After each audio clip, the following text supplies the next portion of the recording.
Deep within a stone temple, torchlight flickers against walls covered in silent gods. A handful of men move in the shadows, performing acts no ordinary person could witness. This was the hidden engine of an empire, a world of ritual so potent it was believed to hold the stars in their courses. For 3,000 years, the priests of ancient Egypt performed sacred duties that bridged the human realm and the divine, maintaining a cosmic balance they called Mot. Today, we are pulling back the curtain on that secret world. By the end of this exploration, you will understand the 25 most sacred and powerful practices that defined their existence, from daily rites that woke the gods to ceremonies that could literally shape fate. How did a ritual bath in a sacred lake constitute a symbolic death and rebirth? What was the real power behind the precise recitation of a single word?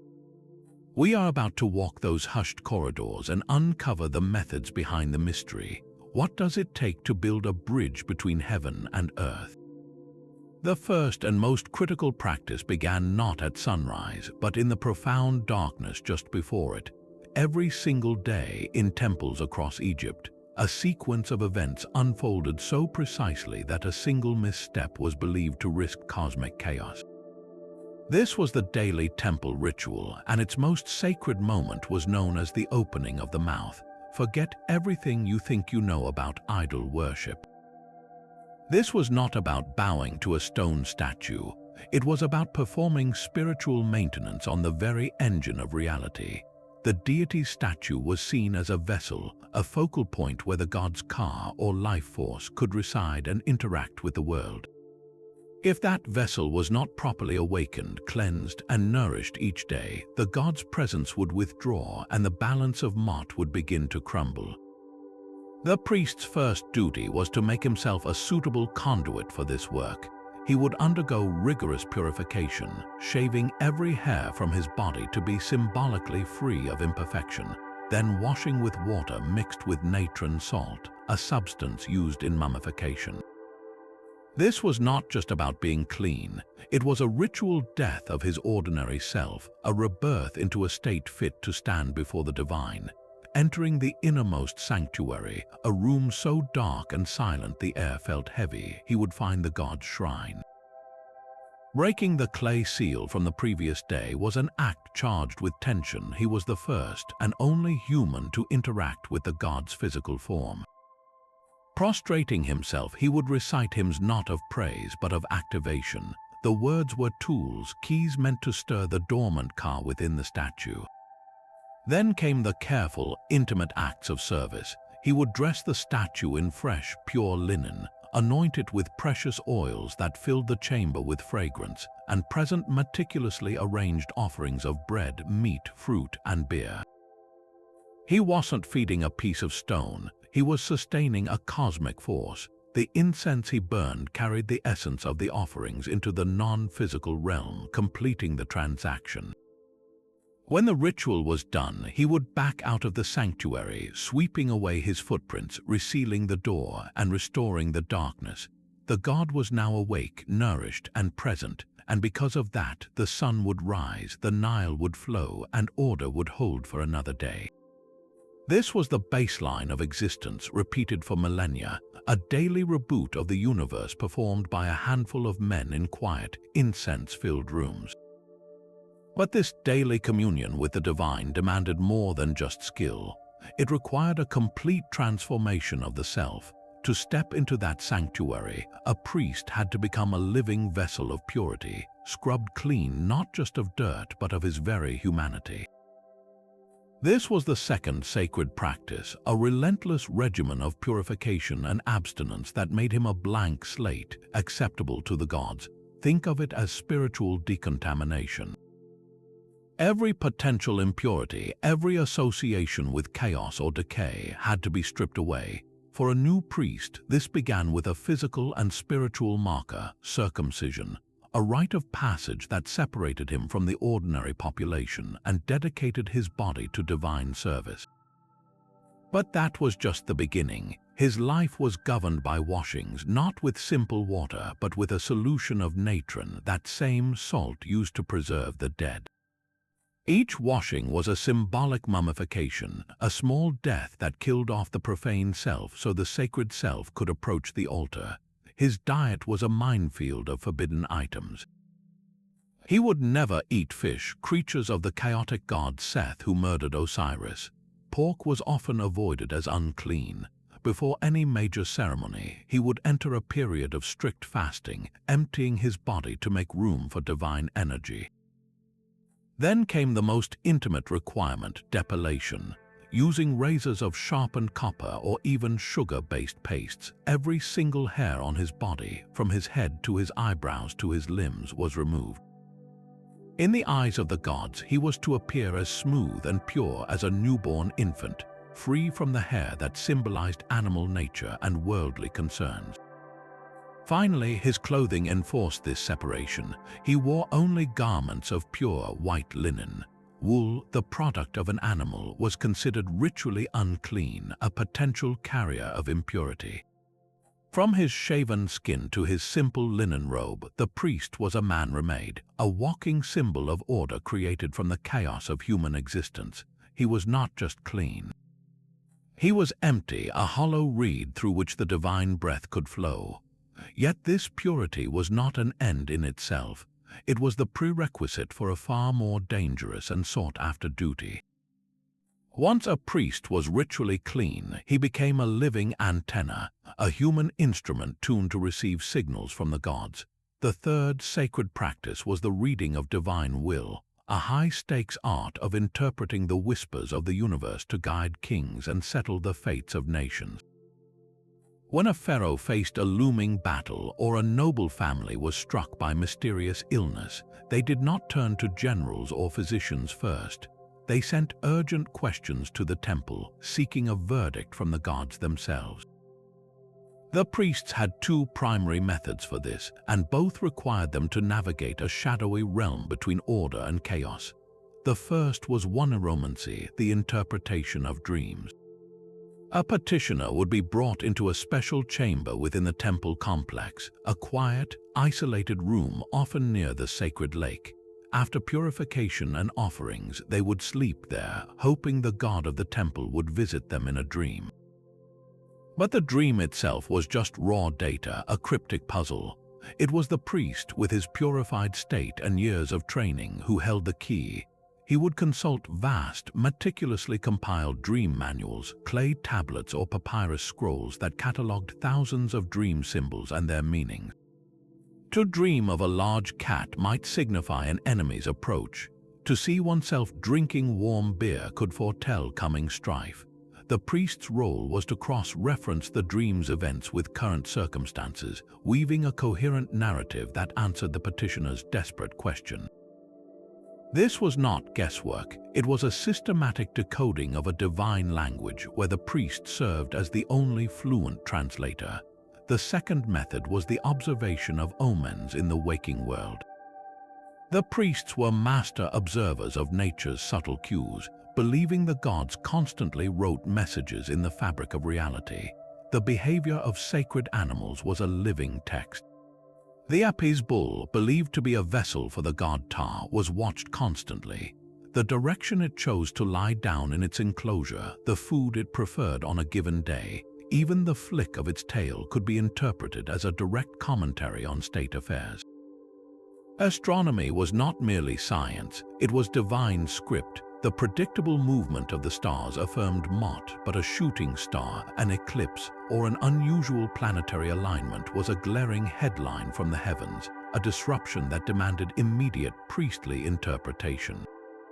Even the weather held portents. A sudden, fierce wind from the west, the direction of the land of the dead, might be read as a warning from ancestors. The priest stood at the center of this constant stream of data, his purified mind the filter through which chaos was transformed into actionable counsel. He turned the random into the ordained, the frightening into the understandable. With a solemn pronouncement, he could delay a war, sanction a marriage, or order a national festival, all because he read a message in a bull's posture or a nobleman's nightmare. His word shaped history because it was believed to be the very word of the gods. But the gods did not speak on a human schedule. Their presence pulsed through the world in a precise celestial rhythm, and to miss a beat was to risk everything. The fourth sacred practice was a relentless 24-hour vigil known as the Ritual of the Hours. This was not simple timekeeping. It was the active maintenance of cosmic time itself, a magical reinforcement of reality's most fundamental cycle. At the heart of this practice stood the Hour Watcher priests, the human metronomes of the divine. Their tools were ingenious and constant. By day, they used shadow clocks, simple stone blocks with a raised crossbar that cast a moving shadow across marked intervals. By night, they turned to the stars, consulting intricate diagrams known as star clocks that mapped the decans, specific star groups that rose at precise 10-day intervals throughout the year. And for the most critical measurements, especially during the long, starless nights of the inundation season, they relied on water clocks called clepsydras. These were not simple buckets. They were stone vessels with a tiny, calibrated hole in the bottom, designed to drain over a specific period. The priest would fill it at dusk, and the steady, silent drop of the water level against interior markings told him when each night hour had passed. His duty was absolute vigilance. He could not guess, he could not estimate. He had to know to the minute when one sacred hour ended and the next began. Why such obsessive precision? Because each hour of the day and night was not just a measure of time. It was a distinct stage in a desperate, ongoing battle. The sun god Ra was believed to travel in his solar bark across the sky by day, and then through the terrifying 12-hour landscape of the underworld by night. Each hour of this journey brought a new challenge, a different demon to confront, a specific gate to pass. The hymns and offerings performed at the temple were not on a generic schedule. They were tactical support. At the third hour of the day, a specific hymn was sung to strengthen Ra as he reached his peak power. At the seventh hour of the night, a particular offering was made to aid him as he faced the serpent god Apophis, the embodiment of chaos who tried to devour the sun and end the world. The Hour Watcher, by marking the exact moment, was effectively pressing a button that activated the next phase of the cosmic defense system. His call would echo through the temple corridors, signaling other priests to begin the correct chant, to light the specific incense, to present the designated offering. If he was late, the support for Ra would be delayed. If he was early, the ritual energy would be wasted. In this sacred practice, time was a weapon, and the priest was the one who loaded and aimed it hour after hour, ensuring the sun would, without fail, rise again. The silent, measured drop of the water clock marked more than just the hour. It signaled the moment for a different kind of offering, one that filled the space between earth and heaven with a visible, fragrant pathway. This was the fifth sacred practice, the burning of incense, and it was a form of sacred chemistry, transforming solid matter into divine communication. For the priests, incense was not merely air freshener. It was the physical vehicle for prayer, the only substance believed to be light enough to ascend directly to the realm of the gods while carrying the essence of the offerings below. They worked with specific, precious resins, each chosen for its unique spiritual property. Frankincense, with its bright, citrusy smoke, was the scent of the sun god Ra, of purity and divinity itself. To burn it was to recreate the first rays of dawn in the temple's inner dark. Myrrh, in stark contrast, produced a deeper, somber aroma. It was the resin of mourning and preservation, sacred to Osiris, the god of the dead and resurrection. Its smoke represented the necessary passage through darkness to reach renewal, but the most legendary of all was Kai-Fi. This was not a simple resin. It was a meticulously crafted ritual in solid form, a complex blend of 16 or more ingredients prepared only by the highest-ranking priests under the strictest ritual conditions. The creation of Kai-Fi was an alchemical process that could take days. Imagine a sacred kitchen where priests, again purified and shaven, would grind resins like frankincense and myrrh into powder. To this they would add raisins for sweetness, wine as a symbol of jubilation and blood, honey for its eternal, preserving quality, and a host of herbs like juniper berries, cinnamon, and mint. Each ingredient was added not by recipe alone, but with specific hymns and incantations, infusing the mixture with intention. The final paste was then rolled into pellets and left to dry. When burned at night, kaifi was said to produce a thick, sweet smoke that did more than please the gods. It was believed to calm the heart, banish nightmares, and even induce prophetic visions in those who inhaled it, gently pulling the veil between worlds aside. So when a priest lifted a golden censer, swinging it so the smoke billowed through the sanctuary, he was not just perfuming the air, he was activating a bridge. The solid offerings of bread and meat remained on earth, but their spiritual essence, carried aloft by this fragrant smoke, traveled up to nourish the gods directly. In that rising column, every prayer, every hymn, every plea was made tangible, a fragrant thread connecting the human whisper to the divine ear. The fragrant bridge of incense carried more than prayers. It carried the very essence of a meal, a transaction at the heart of the universe. The sixth sacred practice, the offering rituals, functioned as the economy of the gods, a reciprocal system of sustenance that fueled everything. The theology was elegant and practical. The gods, though immortal, required nourishment to maintain their strength and, by extension, their will to uphold Ma'at, the cosmic order. Without this daily infusion of energy from humanity, the gods might grow weak, chaos would seep in, and the world would unravel. So each day, the finest bread baked from the purest grain, choice cuts of meat, bowls of fruit, and jars of beer and wine were presented in the sanctuary. The priest did not merely leave the food at the statue's feet. He performed an intricate ceremony, waving a sacred adze tool over the offerings while reciting specific spells. This was not symbolic, it was an act of metaphysical transformation. The spells were believed to convert the physical food into a spiritual essence, a form of energy called the cow, which the god's ka, or life force, could directly absorb.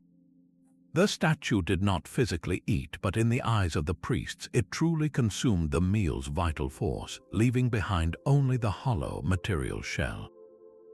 This is where the system revealed its ingenious circular design. That physical shell, the now spiritually consumed bread and meat, was not wasted. It underwent the reversion of offerings. Once the god had taken its divine portion, the now sanctified leftovers were removed from the sanctuary. They were first distributed to the high-ranking priests as their payment and sustenance, a holy salary. Then the offerings would move down the temple hierarchy to the scribes, the craftsmen, and the guards. Finally, what remained would be sold or given to the community from temple storehouses. That loaf of bread you bought at the market might have started its day presented to Amun-Ra himself. This transformed the temple into the ultimate economic hub.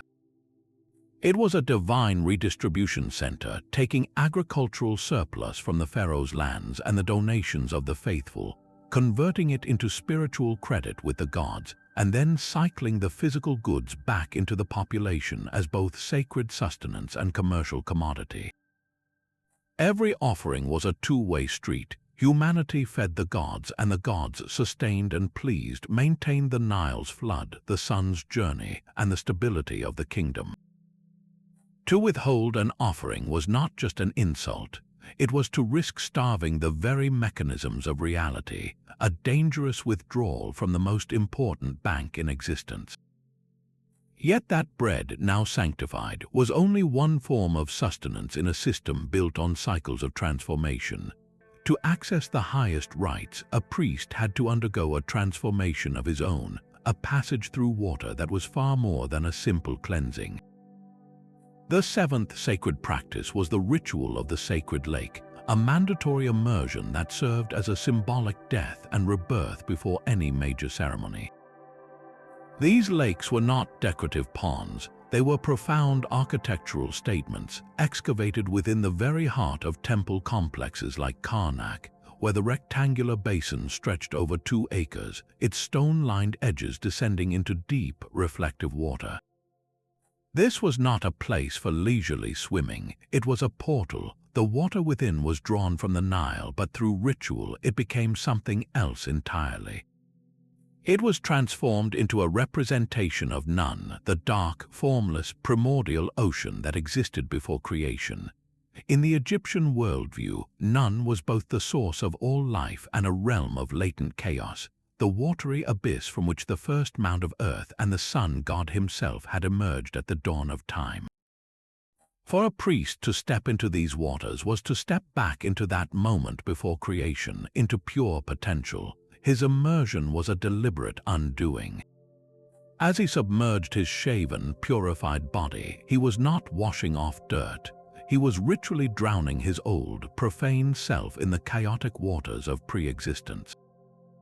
This was a symbolic death, a dissolution of his earthly identity. Holding his breath beneath that still surface, he existed in a state of non-being, mirroring the sun god Ra's perilous nightly journey through the watery underworld.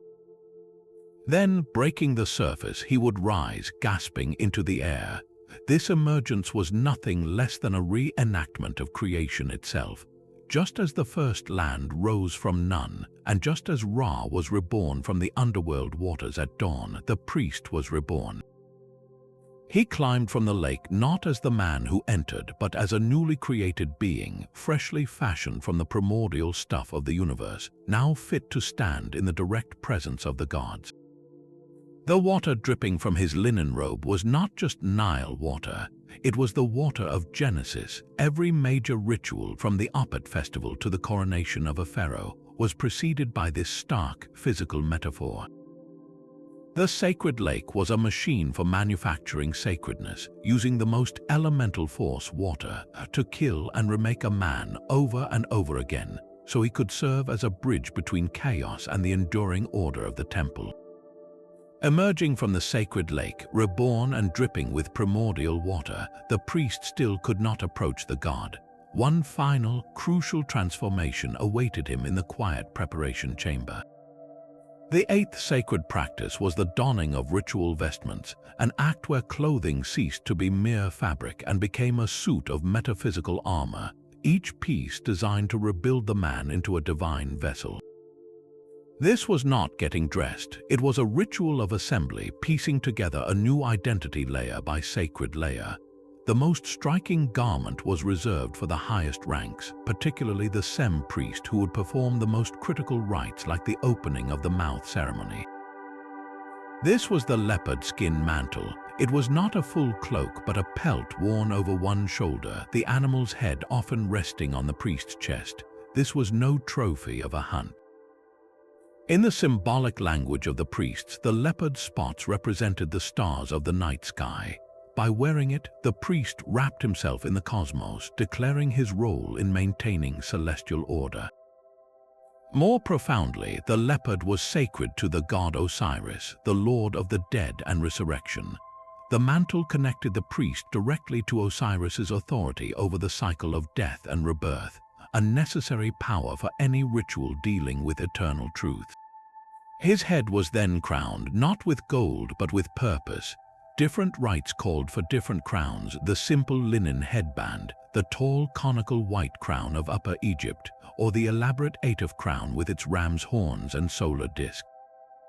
Each was a battery of specific symbolism, channeling the power of a particular deity or region.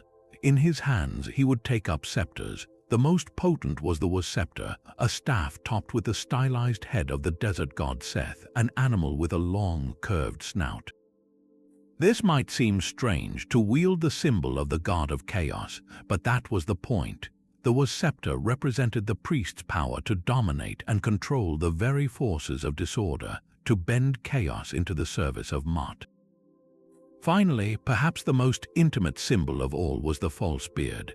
In Egyptian art, gods and the deceased pharaoh were always shown with a long, braided beard, a clear marker of their divine or eternal status.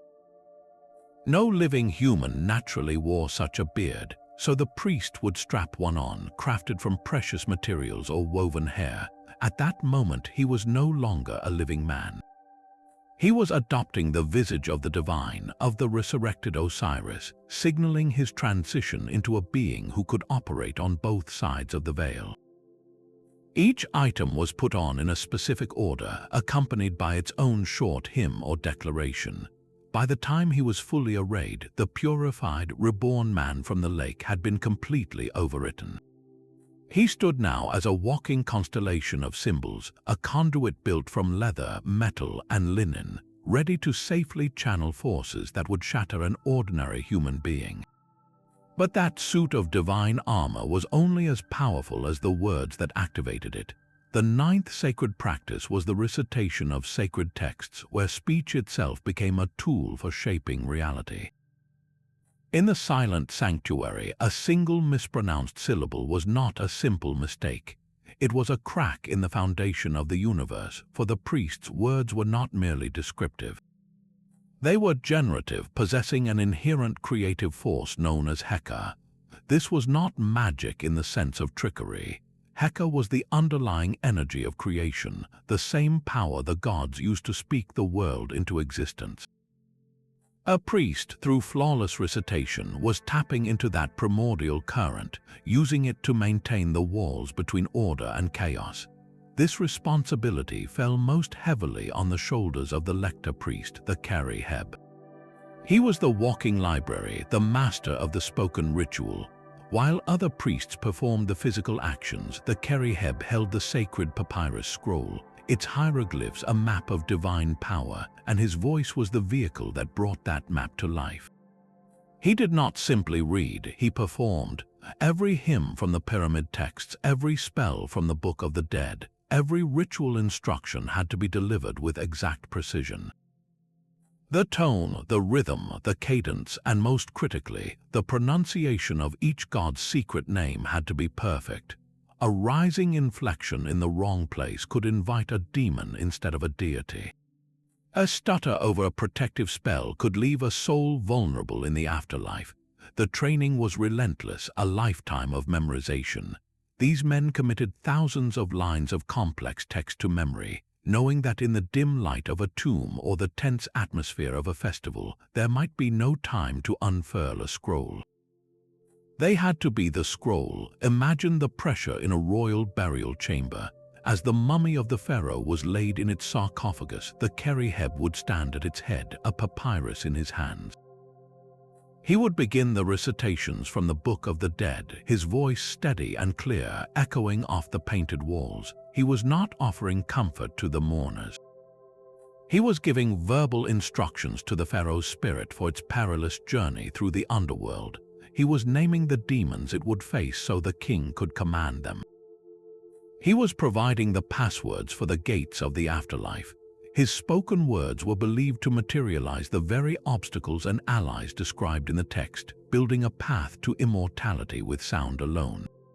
In the daily temple ritual, his hymns did not praise the god, they awakened it. In a healing ceremony, his spells did not describe health, they enacted it, driving out sickness by the authority of his utterance. The Kari-Heb understood a fundamental truth we have since forgotten, that language in its most perfect form is not a reflection of reality. It is the blueprint from which reality is continually constructed, one sacred, perfectly spoken word at a time. The precise recitation of sacred texts gave voice to the blueprint of creation, but once a year, the priest stepped out of the sanctuary to bring that blueprint to life in the most visceral way possible. The 10th sacred practice was the performance of sacred drama, a community-wide ritual where myth became movement and every participant played a part in resurrecting the world. This was the passion play of Osiris, performed during the month of Koyak, and it was not a play in any modern sense. It was a collective magical operation, a ritual so potent its outcome was believed to directly control the lifeblood of Egypt, the annual flooding of the Nile. The story enacted was the core myth of Egyptian civilization, the murder of the god King Osiris by his jealous brother Seth. the goddess Isis's desperate search for his dismembered body, and his miraculous resurrection as Lord of the afterlife. For the priests, this was not a tale from the past. It was the operating manual for the present, and they had to run the program perfectly. The drama unfolded over several days, with high-ranking priests taking on the roles of the gods. One priest, embodying Osiris, would be laid upon a bier, ritually killed by another priest representing the chaotic Seth. Then, priestesses taking the roles of Isis and her sister Nephthys would begin their iconic lamentations, their wailing cries echoing through the temple precincts, a public performance of divine grief that gave the people permission to release their own sorrows and fears. The search for the scattered body parts of Osiris was a solemn procession through the city, with priests carrying sacred relics representing his limbs, gathering them back to a central shrine. The climax was the resurrection. Using rituals of consecration, the priests would reanimate a ceremonial effigy of Osiris, often made from Nile silt and seeds. This effigy was then buried in a special tomb, only to be exhumed later, now sprouting with young wheat or barley. This was the moment of pure magic. The sprouting grain was not a symbol of resurrection, it was the proof of it. The god's renewed life force was now physically manifest, pulsing in the green shoots. By ritually ensuring Osiris's return from death, the priests were guaranteeing the same cycle for the land itself. Osiris was the god of the fertile black soil, and his resurrection directly triggered the Nile's inundation, which would deposit the life-giving silt across the fields. Furthermore, because the pharaoh was the living embodiment of Horus, the son of Osiris, the king's own vitality and right to rule were mystically renewed through this drama. The entire community, from the highest priest to the lowliest farmer watching from the streets, was not an audience. They were witnesses to a cosmic contract being fulfilled. Their collective emotion, their belief, and their participation were the final ingredients in the spell. The tears shed for Osiris became the coming floodwaters. The joy at his rebirth became the fertility of the coming harvest. In this sacred practice, theater was the engine of reality, and the priests were its directors, staging a divine comeback that would feed a nation for another year.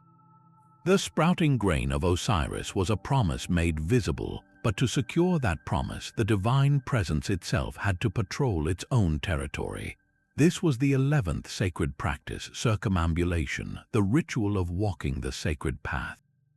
For the priests, movement in a circle was not just a procession. It was an act of creation and defense, using their own footsteps to draw a line in the sand between the world of the gods and the realm of chaos.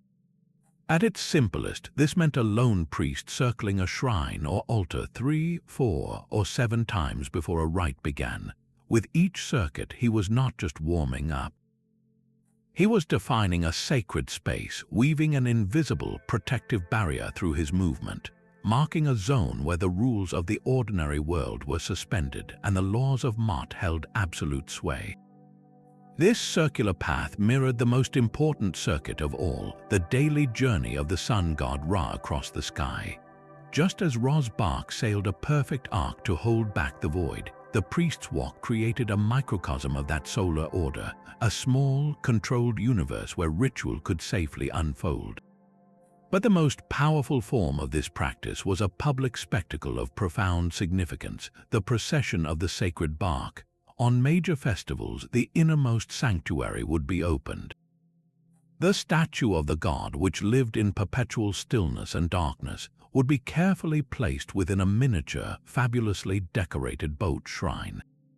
This bark, often made of gilded wood with a cabin shaped like a shrine, was then lifted onto the shoulders of select priests using long carrying poles. To the sound of clashing sistrums and chanting, this heavy, holy burden would begin its journey. The priests did not walk in a straight line. They processed in a slow, solemn circle around the outer walls of the temple precinct. This was a ritual inspection, a divine perimeter check. With every step, the god's presence was being projected outward, its power washing over the massive stone walls like a wave, reinforcing them not just as physical barriers but as metaphysical bulwarks against disorder. For the crowds of common people gathered outside, this was a moment of breathtaking access. The temple's inner secrets were forever hidden from them, but for these few moments, they could catch a fleeting, electrifying glimpse of the deity's portable shrine as it passed through the towering gateways.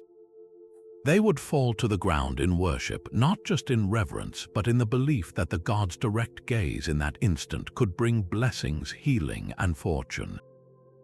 The stakes were even higher during the great festival journeys, like the Opet festival at Thebes, where the barks of the gods Ammon, Mut, and Khonsu were carried from Karnak Temple to Luxor Temple, a journey of nearly 2 miles. This was circumambulation on a city-wide scale. The procession turned the entire pathway between the temples into sacred ground.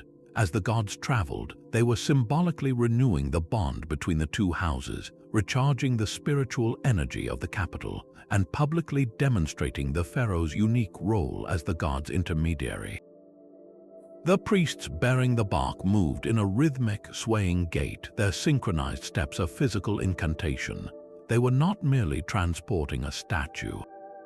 They were pulling a thread of divine power through the heart of the community, stitching the sacred and the secular together, ensuring that the protective circle drawn around Mot was not confined to temple walls but encompassed the entire kingdom. Every footfall on that dusty path was a stamp against chaos, a reminder that order was not a passive state, but a circuit that had to be walked relentlessly by those strong enough to carry the gods. The gods walked a sacred circuit, their power carried by the swaying steps of priests, but to transfer that power directly into a person or object required a more intimate sacrament, a liquid form of divinity itself. The 12th sacred practice was the rite of anointing, where holy oils became the physical vessels for divine essence. This was not a simple blessing. It was a transfusion of sacred energy, a ceremony where the boundary between human and God was temporarily dissolved by a drop of fragrant oil. The priests maintained a sacred pharmacy of these substances, each with a distinct spiritual purpose. Cedar oil, imported from the distant forests of Lebanon, was prized for its sharp, clean scent and powerful preservative qualities. It was the oil of eternity, used extensively in mummification to prevent decay, and more importantly, to consecrate the statues of the gods, sealing their divine presence into the wood or stone. Moringa oil, pressed from the seeds of a tree cultivated in temple gardens, was lighter and sweeter. Known as the oil of radiance, it was used to anoint the living, particularly the pharaoh, to make his skin gleam with a visible, otherworldly light, signifying his illuminated status. Then there was the legendary Libyan oil, a rare, green-hued substance mentioned in texts as the ultimate unguent of the gods. It was believed to carry the very sweat of the sun god Ra, the concentrated essence of creation's heat and light. The common thread in all these anointments was the transfer of Sekhem.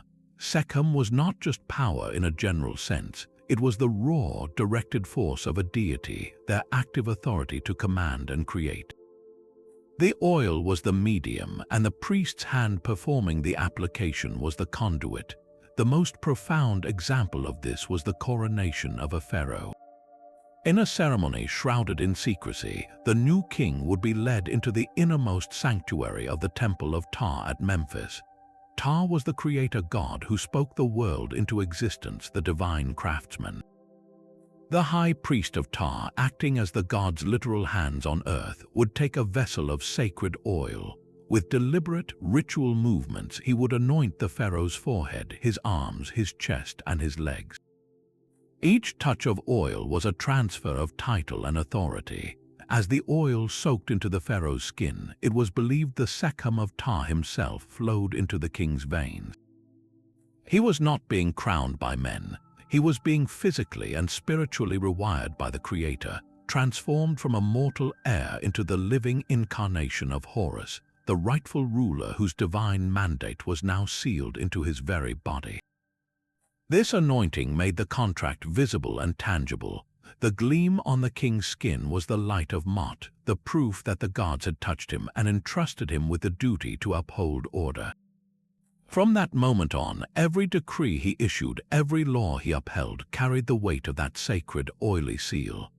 That gleam of sacred oil on a king's skin was a rare and profound transfer, but in the temples of Egypt, divinity walked on 4 legs every single day.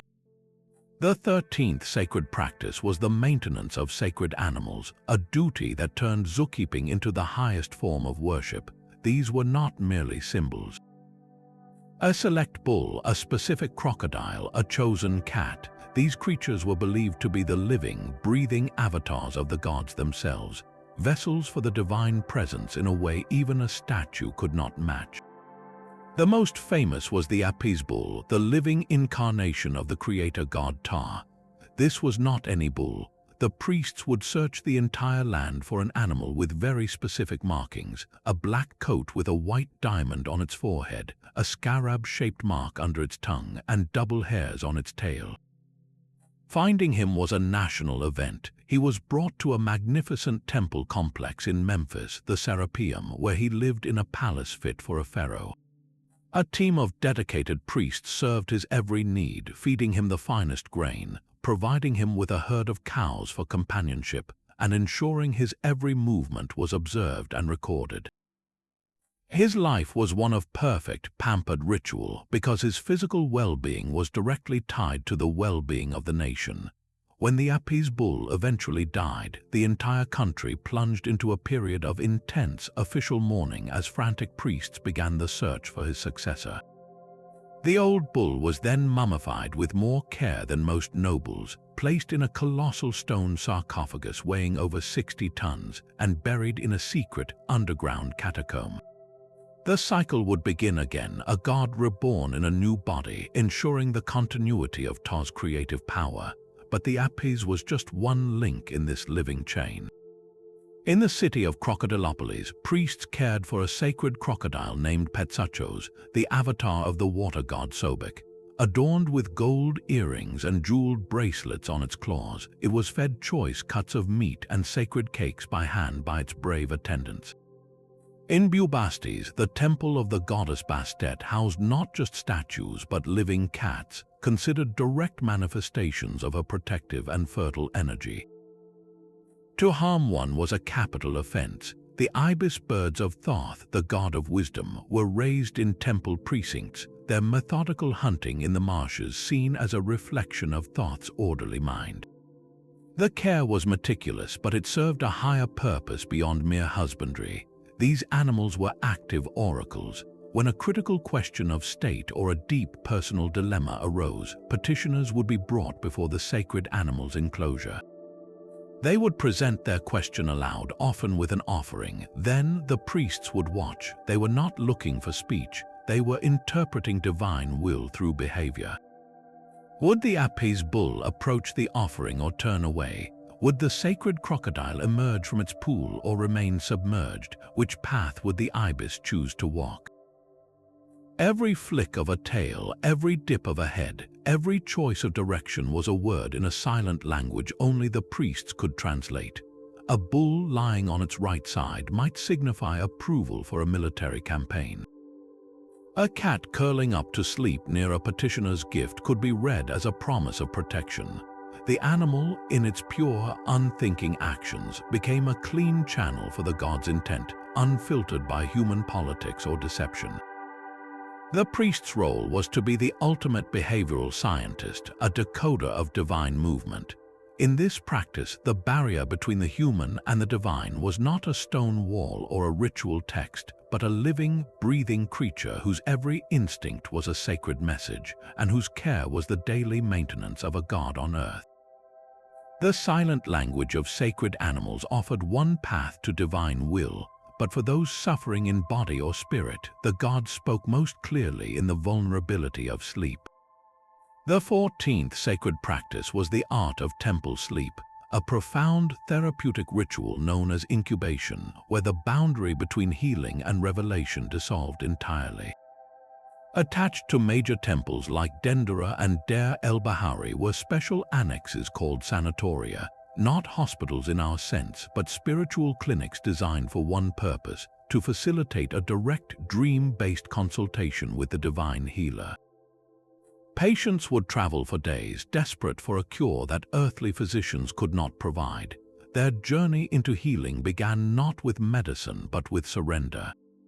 The attending priest, often a Wab priest specializing in this rite, would first guide the patient through intense purification.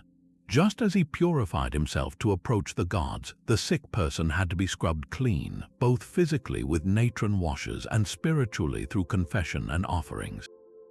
They had to become an empty vessel ready to receive.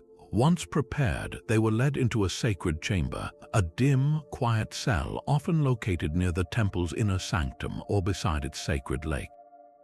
Here, surrounded by the palpable energy of the temple, they would lie down on a simple pallet. The priest might place a small statue of a healing deity like Serapis or the goddess Isis beneath their head, or anoint their forehead with oil. He would then recite specific spells, not to induce sleep, but to open a doorway in the patient's mind, to make them receptive to the divine visitor they hoped would come in the night. The patient would then be left alone in the darkness to sleep and to wait. This was the heart of the incubation. The belief was that the god of the temple, often Imhotep deified as a healer or the goddess Hathor, would personally visit the sleeper. The encounter could take two forms. Sometimes the god would appear in a vivid dream, performing a symbolic operation, offering a diagnosis, or simply speaking words of comfort. A patient with a pain in their side might dream of a god touching that exact spot with a glowing hand. In other cases, the priests themselves, acting as skilled interpreters, would deliver the healing. They might enter the chamber at a chosen hour, whispering prescribed spells or therapeutic suggestions into the ear of the sleeping patient, a form of sacred hypnotism where the priest's voice became the god's voice. When dawn finally broke, the priest would return. His first task was to listen with immense care as the patient recounted every fragment, every symbol, every emotion from the night. A dream of a flowing river might indicate a blockage needed clearing. A vision of a snake could symbolize both poison and its antidote. The priest, trained in both oneromancy and practical medicine, would then synthesize the divine message into a treatment plan. This prescription was always a fusion of the material and the magical. He might advise a poultice of honey and barley for a wound, a known antiseptic, but instruct that it be applied only while reciting a spell to the goddess Sekhmet to drive out infection. He might prescribe a regimen of bathing in the sacred lake, combining the physical benefits of clean water with its spiritual power of rebirth. The cure was a partnership, a contract between the patient's faith, the priest's interpretation, and the god's direct intervention. In the sanatorium, illness was not just a physical breakdown. It was a spiritual dislocation, a symptom of imbalance. The priest's role was to facilitate the reconnection, using the vulnerable, open state of sleep as the ultimate diagnostic tool, where the soul itself could speak its distress and receive its answer directly from the source of all order. The cure prescribed in a dream was only as potent as the physical object that carried it. While the priests in the sanatorium interpreted divine messages, another group of holy men worked in a different kind of sacred space, one filled with the sound of chisels and the scent of cedar sawdust. The 15th sacred practice was the crafting of ritual objects, a meticulous process where artistry and incantation fused to imbue ordinary materials with extraordinary power. This did not happen in a common workshop. It occurred within the temple precinct itself, in secluded ateliers where priest artisans operated under strict ritual law. They were not merely sculptors or jewelers, they were metaphysical engineers building the physical infrastructure of the divine world. Every material was chosen not just for beauty, but for its inherent spiritual property.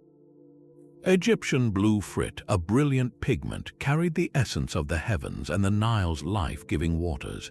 lapis lazuli, imported from distant Afghanistan, was the stone of the night sky, a piece of the cosmic vault. Even the common wood of the acacia tree was sacred, believed to be the flesh of the gods. Before a single tool touched these materials, the crafting process itself became a ritual. The artisan priest would purify himself and consecrate his bronze chisels and stone drills, anointing them with oils and speaking spells that dedicated them to the service of a specific deity. As he worked, he did so in a state of focused meditation, often reciting hymns or the secret names of the god for whom the object was intended. The act of carving was an act of revelation, not creation. The priest believed the divine form already existed within the stone or block of wood. His job was to carefully remove the excess, to liberate the god's image from its material prison. This was most critical for the statues that would reside in temple sanctuaries. A finished statue, no matter how breathtaking, was inert. It was a body without a soul. To activate it, to literally bring it to life, required the most profound ritual of all, performed not by the artisan but by the highest-ranking lector priest.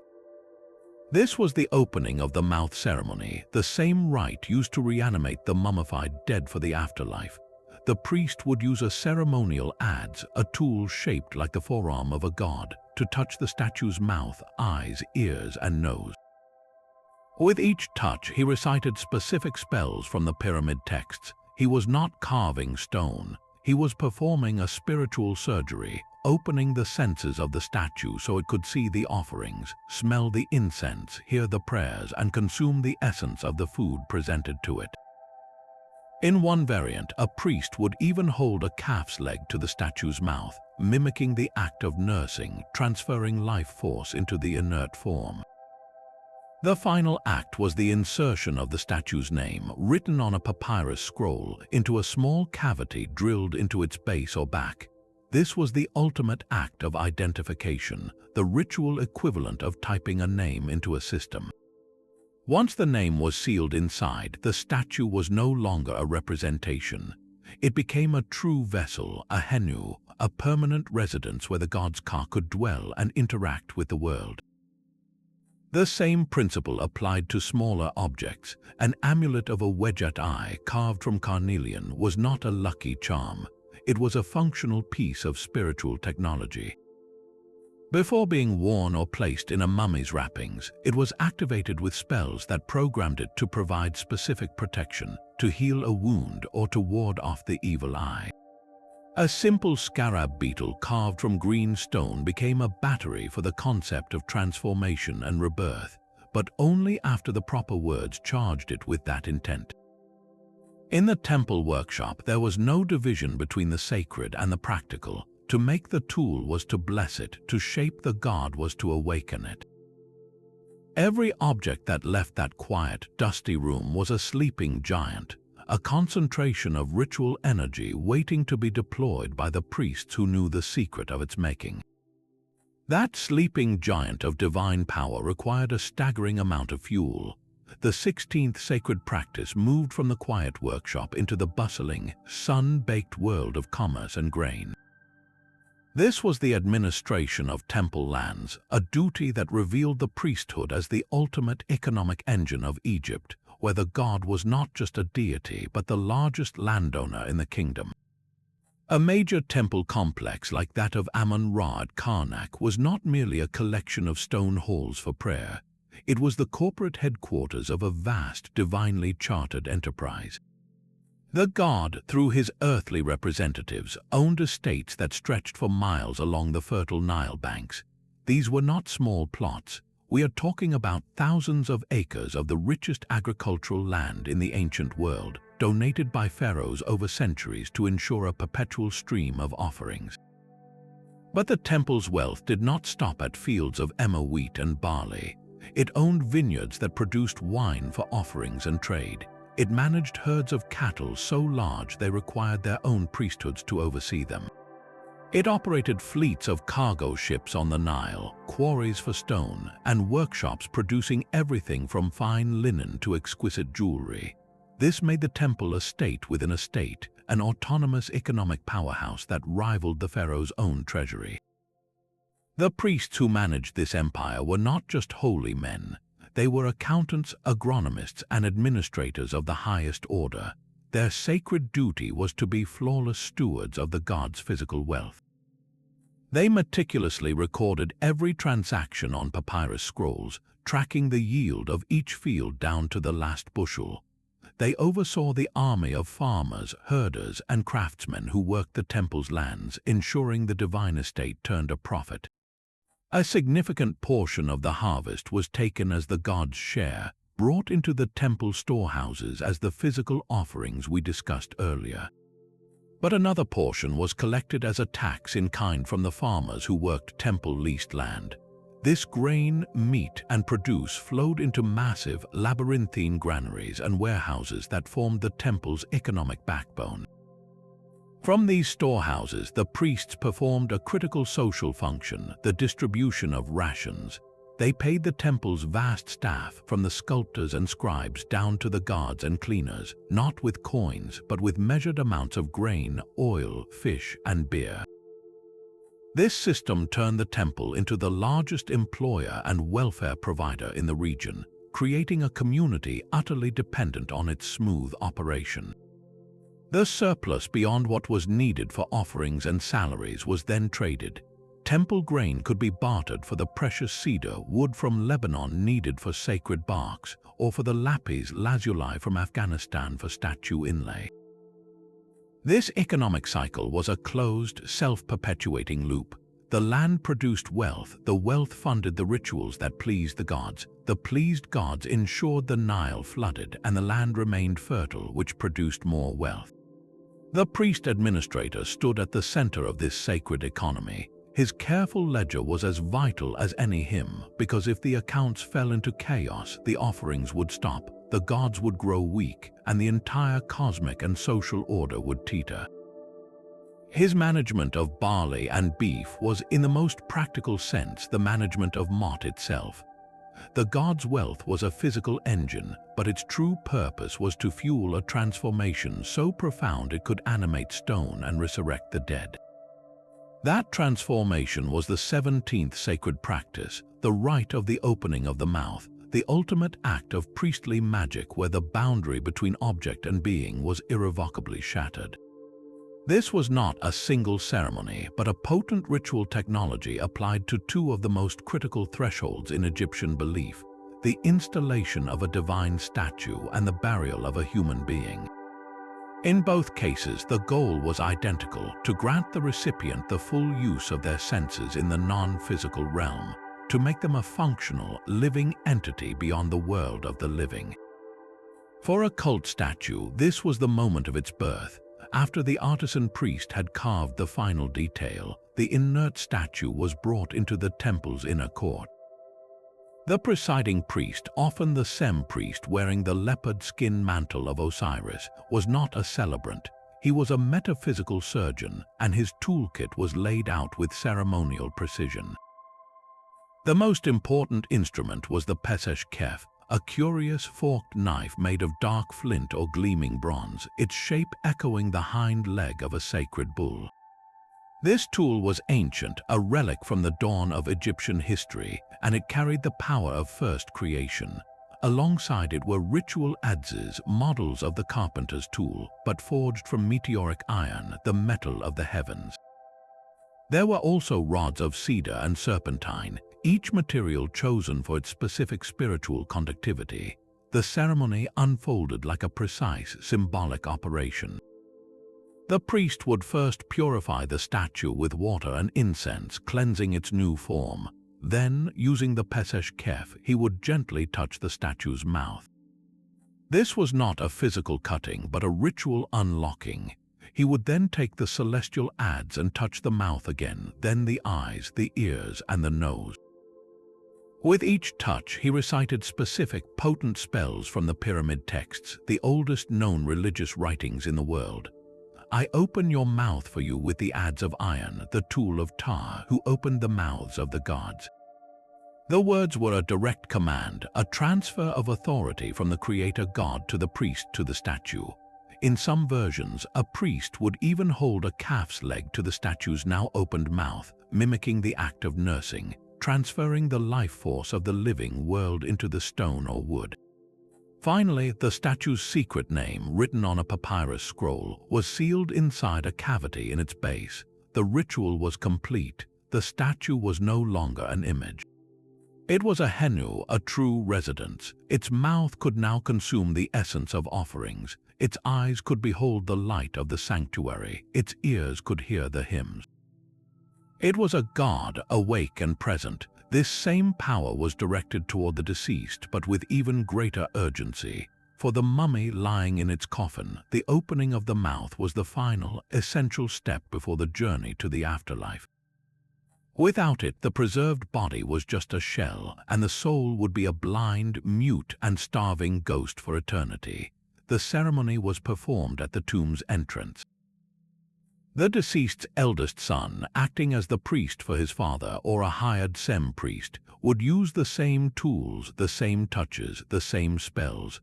They would touch the adze to the mummy's painted mouth and eyes on the coffin, or through special panels, transferring the ritual's power to the spirit within. They would present offerings of food and water, now spiritually consumable. They might even place a miniature set of the tools in the tomb, a permanent battery for the senses. This rite did not grant immortality that was already hoped for. It granted functionality in immortality. It ensured the deceased could eat the bread of the underworld, drink its waters, see the light of the blessed fields, and hear the prayers of the living. In this sacred practice, the priest wielded the power of Ta himself, speaking existence into the inanimate, turning silent stone into a vessel for divinity, and a wrapped corpse into a fully sentient being for the world to come. He was the locksmith of the soul, using flint, iron, and irrevocable words to open the doors of perception forever. The precise touch of the adze opened a mouth for eternity, but to know when to perform such a rite demanded a mastery of time itself. This was the 18th sacred practice, the keeping of sacred calendars, a duty that turned the priests into the living clockwork of the cosmos. Their task was not merely to mark days, but to synchronize the messy, unpredictable rhythm of Earth with the perfect mathematical pulse of heaven. To fail was to let the sacred and the secular fall out of step, a misalignment that threatened the very food supply of the nation. The priests faced a fundamental problem. The natural agricultural year was governed by the Nile, whose life-giving flood arrived with stunning regularity. Yet the existing lunar calendar, based on moon cycles, slowly drifted against this solar event. A festival meant to celebrate the flood might, over years, end up being held in the dry season, a spiritual and practical disaster. So the priest astronomers engineered a solution, creating one of history's first civil calendars. They observed that the heliacal rising of Sirius, the brightest star in the sky, called Sothis by the Egyptians, coincided almost exactly with the Nile's inundation each year. That moment when Sirius first became visible just before dawn after a period of absence was their celestial starting pistol. They declared a new year began with this event, and they built a calendar of 365 days, divided into 12 months of 30 days each, with 5 extra festival days at the end. This was a monumental leap, a man-made system of time designed to mirror the solar year. But their work was even more intricate. Alongside this civil calendar, they maintained the older lunar calendar to schedule the myriad religious festivals tied to the moon's phases. The statue of a god might be taken out for a procession only on the night of the new moon. A specific offering to the dead was required on the day of the full moon. The priests had to constantly correlate these two systems, a lifelong study of celestial mechanics. Each night, from observatories on temple roofs, they would chart the decans, those specific star groups that rose at 10-day intervals. They tracked the wandering paths of the planets, which they called the ones who know no rest, seeing them as divine messengers. Their predictions were not guesses. They were the product of centuries of recorded observations, etched on temple walls and preserved on papyrus. when they announced that the Feast of Opet would begin on a specific civil date, which also corresponded to a specific lunar phase and would align with the Nile's rising waters. It was a staggering display of coordinated knowledge. To the common farmer, this was pure magic. The priest could tell him not only when to plant, but when the gods would be most receptive to prayers for a good harvest. This predictive power was the ultimate proof of the priest's divine connection. By reading the sky, they demonstrated they were privy to the god's own schedule. Their calendar was the operating system for Mot, ensuring that every ritual, every festival, every act of state occurred in its proper celestial window, keeping the gears of heaven and earth meshing in perfect, silent harmony. That perfect celestial calendar mapped the safe days, but it also marked the dangerous ones, the nights when chaos pressed closest against the thin shell of the world. On those nights, the 19th sacred practice transformed the priest from a timekeeper into a soldier. This was the ritual of protection, a constant, unseen war waged in the shadows to defend the king, the kingdom, and the very sun from annihilation. The priests were the metaphysical front line, and their weapons were wax, clay, and irrevocable words. Their most aggressive strategy was the execration ritual, a form of sympathetic magic designed to break the power of chaos at its source. In a secret ceremony, priests would inscribe the names of foreign chieftains, rebellious nobles, or abstract concepts like rebellion and drought onto crude pottery bowls or small, clay figurines shaped like bound captives. Sometimes they would even use a wax figurine, a material easily melted and destroyed. They would then recite spells that identified these objects with the actual forces of disorder, condemning them in the names of powerful gods. Then, with a violent, cathartic act, they would smash the pottery, shatter the figurines, or burn the wax effigy in a sacred fire. The ritual was a preemptive strike. By symbolically destroying the name and the image, they believed they could break the spirit of the real enemy, cause confusion in his camp, or even bring about his physical death from a distance. It was state-sponsored spiritual warfare, conducted in a temple basement to ensure the pharaoh's armies would meet a weakened foe on the battlefield. But the greatest enemy had no human form. Each and every night, the sun god Ra faced a threat that could end everything, the monstrous serpent Apophis. This creature was the living embodiment of Isfet, pure chaos, a being of such nothingness it existed only to devour the sun and plunge creation back into eternal void. The priests knew they could not kill Apophis, for chaos is a permanent part of the universe, but they could help Ra defeat it every single night in a relentless cycle of defense. As dusk fell, specific priests designated as the Hour Watchers would begin their most solemn vigil. In a darkened chamber, they would create a wax or clay model of the great serpent, often inscribed with its many secret, hateful names. They would then enact a ritual of binding and destruction. They might spit on the model, trample it with their left foot, the foot of ill omen, stab it with a bronze knife, and finally cast it into a fire while reciting spells from the Book of Overthrowing Apophis. Every action, every word, was a direct intervention in the unseen battle raging in the underworld. They believed their ritual assault on the model weakened the real Apophis at that very hour, making it easier for Ra in his solar bark to fend off the monster and continue his journey toward dawn. This was not a weekly ceremony, it was a daily necessity as vital as the morning offerings. If the priests ever stopped, if their concentration broke, Apophis might gain the upper hand and the sun would simply fail to rise. In this practice, the quiet man in the linen robe holding a wax snake was performing the most critical military action in Egypt. His battlefield was the space between worlds, his enemy was the concept of nothingness, and his victory was measured in the simple, glorious fact of sunrise. He stood guard so the world could continue, a warrior whose only monument was the light of another day.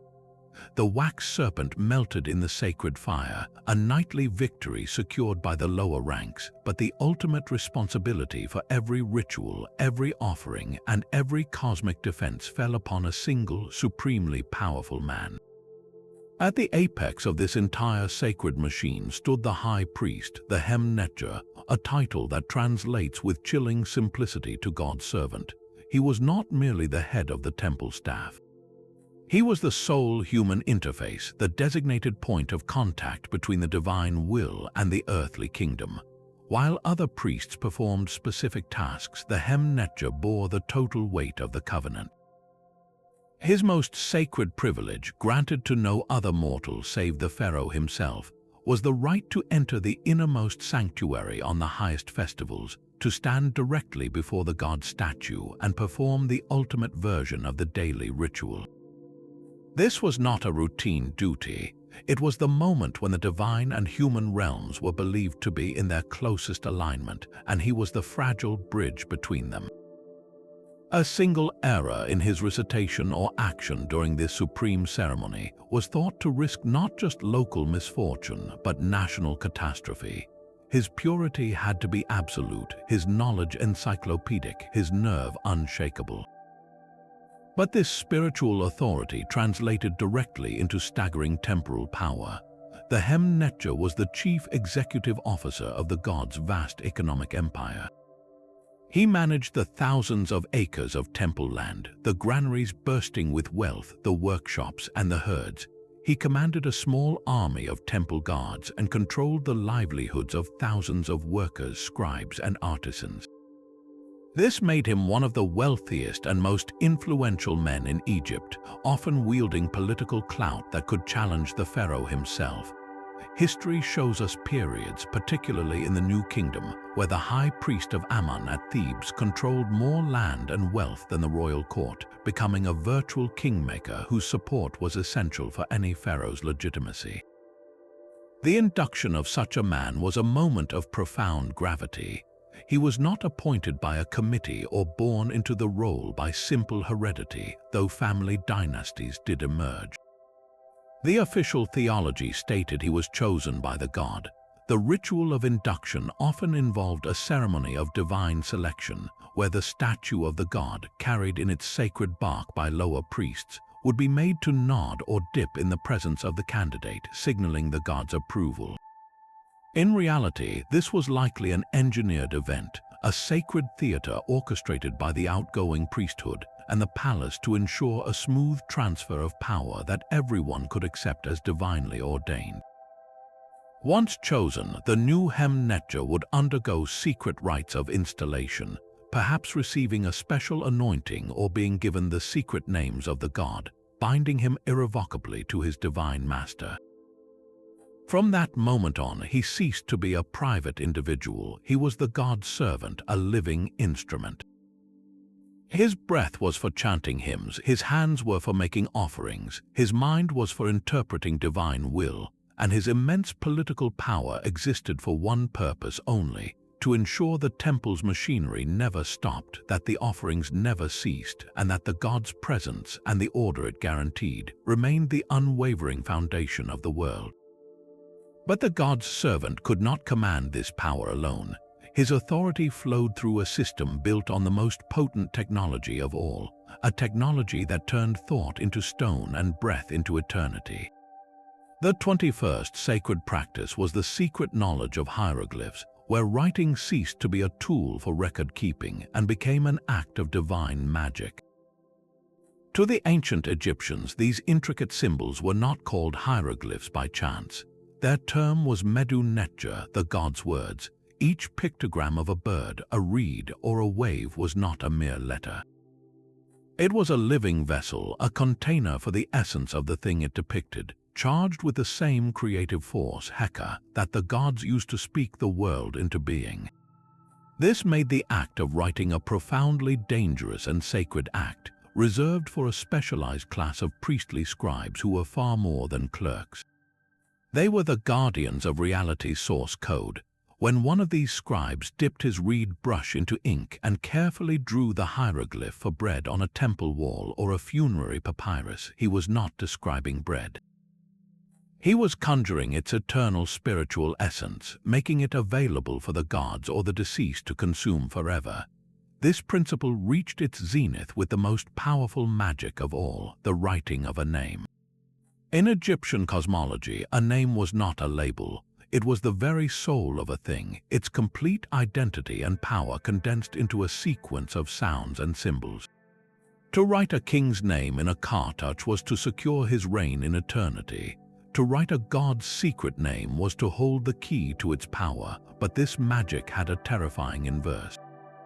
If a name could be created and sustained by writing, it could also be attacked and destroyed. This is why we see the deliberate chiseling away of the names of certain pharaohs, like the heretic Akhenaten or the female ruler Hatshepsut from monuments. This was not simple vandalism. It was an act of ritual annihilation, a priest-sanctioned attempt to erase that person from history, memory, and the afterlife itself. By destroying the name, you murdered the soul for all eternity. The priest-scribes who held this knowledge became the ultimate gatekeepers. In the later periods of Egyptian history, as foreign influences grew and temples sought to protect their deepest mysteries, they developed an even more secretive layer called temple cryptography. In sacred spaces like the Ptolemaic Temple of Hathor at Dendera, you can find hieroglyphs that have been deliberately altered. A familiar symbol might be turned on its side, combined with another in a nonsensical way, or replaced entirely with a cryptic image. This was not a mistake. It was a deliberate encryption, a puzzle created by the initiated priests to hide the true, potent meaning of a ritual text from common eyes and from foreign rulers. Only a high-ranking priest trained in this secret visual language could look at a wall of seemingly bizarre symbols and decode the powerful spells or theological secrets they contained.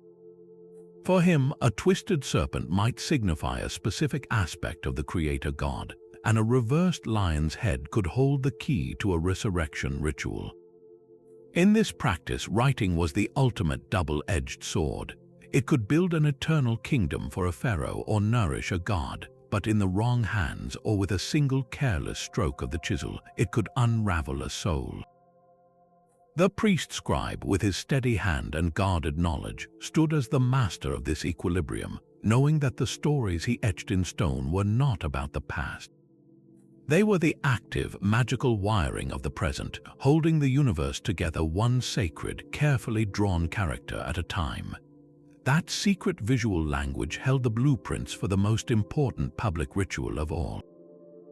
Once each year, the entire theological and political machinery of Egypt focused on a single, spectacular event, the Festival of Opet. For nearly a month, the city of Thebes transformed into a stage for a divine drama with one ultimate purpose: to recharge the spiritual battery of the pharaoh himself and, by extension, the entire kingdom. This was not a celebration for the people, though they witnessed its glory. It was a mandatory operation for the survival of the state, a ritual transfusion of power from god to king. The public spectacle began with a procession of staggering scale. From the dark inner sanctum of Karnak Temple, the most sacred statues of the Theban triad, Amun, his consort Mut, and their son Khonsu, were carefully placed into magnificent ceremonial barks. These were not simple model boats. They were towering, gilded shrines on poles, each one requiring teams of dozens of the strongest and purest priests to lift. To the deafening roar of the crowd, the rhythmic clatter of sistrums, and the chanting of hymns, these holy burdens began their journey south, down the nearly 2-mile-long avenue of sphinxes connecting Karnak to Luxor Temple. The priests did not walk. They moved in a rhythmic, swaying dance, their synchronized steps a physical incantation that pulled the gods through the heart of their city. For the masses lining the route, this was the moment of a lifetime. The gods, perpetually hidden in darkness, were now out in the open air, passing close enough to touch. People wept, reached out their hands, and shouted prayers, believing the direct gaze of the passing deity could heal illness and bring fortune.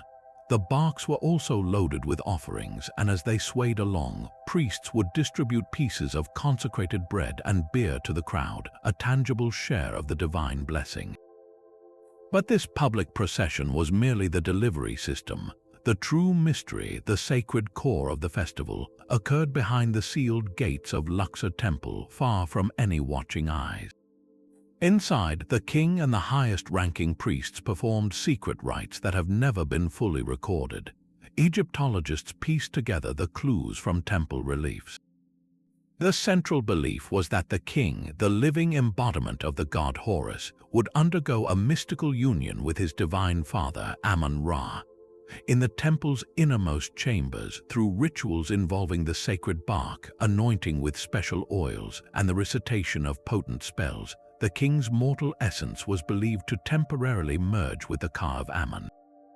This was not a symbolic gesture, it was a metaphysical reboot, the wear and tear of a year of ruling, the slow leakage of his divine mandate was wiped clean. His royal power, his sekhem, was topped up directly from the source. In this hidden ceremony, the priest was not just a performer, he was the technician conducting a fusion reaction between humanity and divinity. When the king emerged from the temple days later to reappear before his people in the final procession back to Karnak, he was not the same man who entered. He was visibly rejuvenated, radiating a renewed aura of power. He had been remade, reconfirmed, and re-energized as the sole legitimate ruler, the guarantor of Mot for another year. The Festival of Opet was the ultimate renewal contract. The priests provided the ritual framework, the god provided the power, and the people provided the witness, all to ensure the man on the throne was not just a political leader, but a living, breathing pillar of the cosmos. The divine fusion of the Opet festival was a public spectacle with a secret heart, a truth that defined the entire priestly world.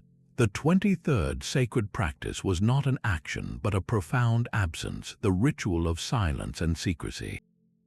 This was the hidden transmission, the unspoken rule that bound the entire system together. While the masses saw the processions and heard the distant hymns, the true engine of their faith operated in a realm of deliberate shadows, protected by walls both of stone and of solemn oath. For a priest, advancement was not merely about learning more rituals. It was about being entrusted with less, with knowledge so potent it had to be guarded, not shared. Initiation into the higher grades, like the mysterious father of the god or servant of the god ranks, involved a terrifying vow. Before the gods and before his superiors, the candidate would swear never to reveal the temple's innermost mysteries to any outsider, under penalty of spiritual annihilation and physical death. This oath transformed knowledge into a sacred burden. He was not just learning how to perform a rite, he was becoming a living vault, a container for truths considered too dangerous for the uninitiated mind. This culture of secrecy was physically enforced by the very architecture of the temples. The common worshipper could only enter the open courtyards. The hypostyle halls with their forest of columns were restricted to lower priests and nobility. But beyond that, a series of increasingly smaller chambers led deeper inward, each threshold marked by a rise in the floor and a narrowing of the doorway, a physical manifestation of moving into a more rarefied state. The innermost sanctuary, the Holy of Holies, was a tiny, windowless room where the god's statue resided. Only the high priest and his direct assistants ever entered it, and even then, only after the most extreme purification. When they performed the daily ritual of awakening and feeding the god, they did so in utter solitude behind massive doors sealed with clay. The rituals performed in these sequestered spaces were not written down in manuals for all to see. They were transmitted orally from master to initiate, in whispered instructions after years of proven loyalty and purity. A young priest might spend a decade mastering the outer hymns before he ever heard the secret name of the deity he served, a name believed to hold the key to commanding its power.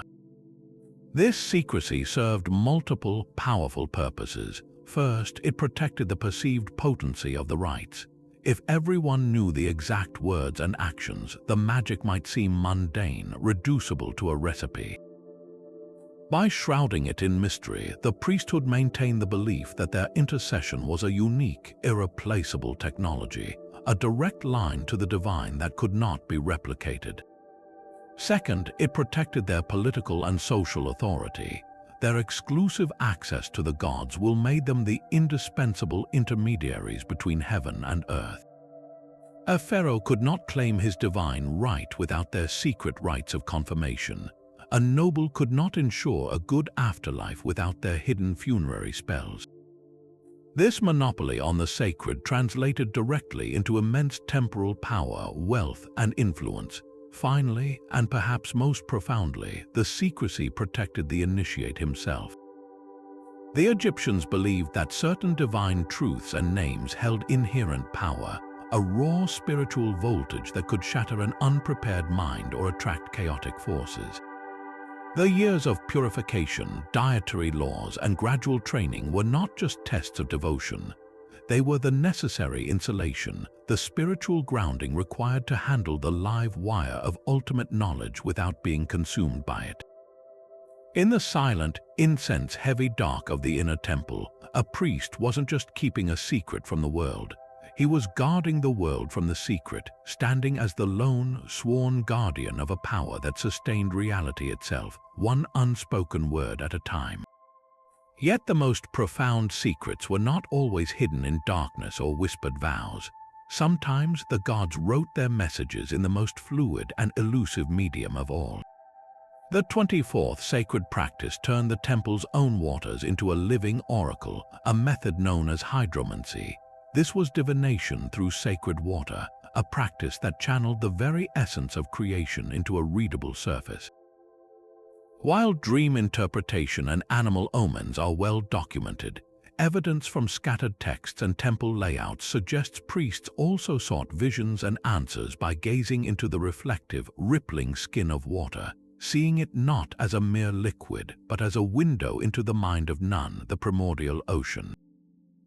The setting for this rite was specific and charged with meaning. It might be performed at the edge of the sacred lake under the night sky, its still surface a perfect black mirror for the stars. Or it could happen in a secluded chamber housing a special basin of water, brought from the Nile and ritually consecrated to become a stand-in for the cosmic waters. The priest, in a state of deep purity and focused intent, would begin with prayers and invocations, calling upon the god to manifest truth within the water. Then the act of observation began. One method involved simply gazing at the undisturbed surface, allowing the eyes to lose focus in a kind of waking trance. In the play of moonlight on tiny wavelets, in the distortion of a reflected torch flame, the priest trained himself to see shapes, symbols, and scenes that conveyed divine messages. The water, as a piece of Nun, was believed to hold all potential forms within it. The priest's purified consciousness acted as a catalyst, coaxing those forms into a temporary, legible order. A more active form involved introducing an element to disrupt the surface. A priest might gently drip precious oil onto the water. As the oil spread, its iridescent patterns, the way it coalesced or fractured, became a text written in rainbows. Did the oil form a shape resembling the ankh, the symbol of life, that was a positive omen for a petitioner's health? Did it separate into disjointed, chaotic patches? That might warn of coming strife or spiritual fragmentation. Even the behavior of ripples mattered.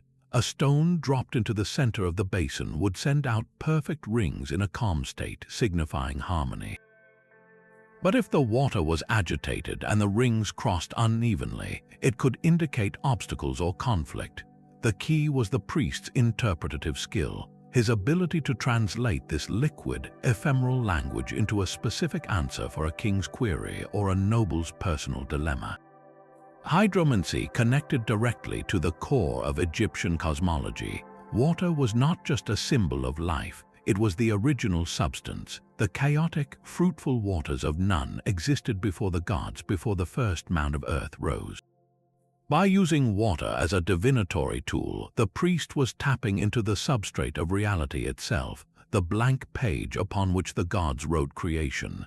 He was asking his questions not to the distant, formal statue in the sanctuary, but to the raw, pre-creation essence from which that statue, and indeed all things, ultimately came. The answers that shimmered in the oil slick or the ripple were therefore thought to be more fundamental, less filtered by the formal structures of temple ritual. They were truths rising directly from the source. While physical evidence is sparse, a divination basin leaves little trace compared to a stone altar. Its plausibility is woven into the fabric of temple life. We know the sacred lake was a place of rebirth. We know water was the carrier of Nun's power. It is a small, logical step for a priest standing at the lake's edge in the quiet before dawn, to look down into those dark, primordial waters and ask them a question, believing the god might answer in the gentle lap of a wave against stone, or in the way the rising sun painted a path of gold across the surface. In hydromancy, the entire temple complex became an oracle, its most elemental component transformed into a whispering, ever-changing eye of the divine. The shimmering surface of the sacred lake held the secrets of creation, but the ultimate transformation awaited not in water, but in a secluded workshop perfumed with myrrh and natron. The final, most solemn duty of the Egyptian priesthood was the embalming ritual, the sacred art of mummification. This was not a medical procedure. It was the ultimate act of priestly magic, a 70-day-long ceremony designed to defeat decay and rebuild a human being for eternity. While morticians handled the physical work, the entire process was directed by a special class of priest known as the Heri Sheshta, the overseer of mysteries. His role was not to cut but to consecrate. Throughout the entire ordeal, he would often wear the terrifying mask of Anubis, the jackal-headed god of embalming, becoming a living conduit for the deity's authority over the boundary between life and death. The physical process of removing organs and drying the body with natron salt was merely the earthly component of a far grander spiritual operation. Every single action was governed by ritual and reinforced by the spoken word. A priest known as the scribe of the god would stand at the head of the embalming table, a papyrus scroll in his hands. As the Heri Sheshta or his assistants performed each step, the scribe would recite the appropriate spells from the Book of the Dead. When the embalmer made the incision in the left side of the torso to remove the organs, it was not a surgical cut. It was a ceremonial act, and the scribe's words transformed it from a violation into a sacred necessity, a ritual defense against the chaos of decay. The organs themselves were not discarded. They were carefully treated and placed into canopic jars, each jar protected by one of the 4 sons of Horus, their lids shaped like a human head, a baboon, a jackal, and a falcon. But even this was symbolic. The real purpose of removing the organs was to empty the body to create a pure, hollow vessel. The priests were preparing a new home. The most critical phase began after the body was dried and cleaned. The wrapping was not bandaging, it was a meticulous, layer-by-layer recreation of the divine body. Using hundreds of yards of linen, the priests would encase the deceased, placing amulets at specific points within the folds. A golden scarab over the heart inscribed with a spell to prevent the heart from testifying against its owner in the afterlife. 2 fingers of gold on the hands to ensure the deceased could grasp tools in the next world. Each amulet was a piece of spiritual armor activated by the priest's incantations. As they wound the linen, they were not covering a corpse. They were reconstructing the body of Osiris himself, the first mummy, the god who triumphed over death. By wrapping the deceased in this precise, ritualized way, the priests were effectively merging the person with Osiris, granting them access to his power of resurrection. The final layer, the shroud, was the last seal. When the mummy was complete, placed in its coffin and then into the tomb, the Heri Sheshta would perform one final rite, the opening of the mouth ceremony. With a ceremonial adze, he would touch the mouth, eyes, ears, and nose of the coffin or a statue of the deceased, reciting the ancient spells that restored the senses for the afterlife. In that moment, the preserved body became a functional vessel, the soul had a home, and the journey to eternity could truly begin.